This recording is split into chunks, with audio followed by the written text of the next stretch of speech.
তিন দফা দাবিতে মহাসড়ক অবরোধ করে ব্লকেট কর্মসূচি চলছে বরিশালে। দুপুর 12টায় বরিশালবাসীর ব্যানারে নগরীর নথুল্লাবাদ কেন্দ্রীয় বাস টার্মিনাল এলাকায় এই কর্মসূচি শুরু হয়। ব্লকেট কর্মসূচির সবশেষ তথ্য জানাতে বরিশাল থেকে সরাসরি যুক্ত হচ্ছেন সহকর্মী সালেহ টিটু।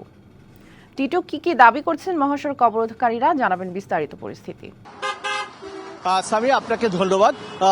দীর্ঘদিন ধরেই তারা কিন্তু প্রায় 13 দিন ধরে তারা কিন্তু আন্দোলন চালিয়ে যাচ্ছেন। এই আন্দোলনটা শুরু হয়েছিল কিন্তু শেরেবাংলা মেডিকেল কলেজ হাসপাতাল ক্যাম্পাস থেকে। এরপর সেখানকার সামনের যে সড়ক ছিল সেই সড়ক, এরপর নগরীর প্রাণ, কিন্তু সর্বশেষ তারা কোনো জায়গা থেকে কোনো প্রশাসনের লোকজনের কোনো হস্তক্ষেপ না দেখে তারা চলে আসেন একেবারে মহাসড়কে। সেই মহাসড়কে আজকে তারা আন্দোলন শুরু করে 12টা থেকে ব্লকেট কর্মসূচি তারা গ্রহণ করেছেন। শিয়া বাটার ও ভিটামিন ই সমৃদ্ধ লিলি হালাল বিউটি সোপ, তারুণ্যময় উজ্জ্বল ত্বকের জন্য।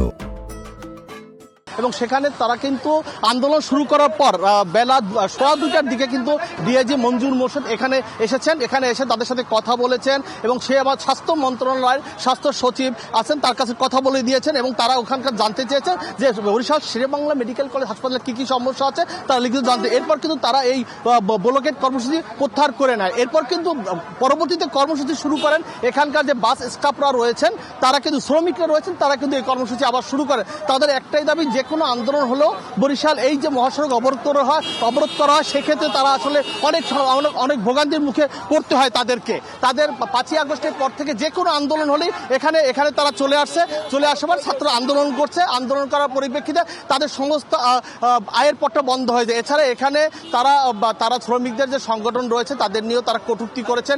এই কটূক্তির প্রতিবাদে তারা আন্দোলন করে। পরবর্তীতে কিন্তু এখানে ট্রাফিকের যে ডিসি রয়েছেন তিনি এসে তাদের সাথে একাধিক বৈঠক করে এই মাত্র তারা এই অবরোধ তুলে নেওয়ার পর কিন্তু যান চলাচল স্বাভাবিক হয়েছে। সামিয়া, টিটু, ধন্যবাদ আমাদের সাথে যুক্ত হবার জন্য।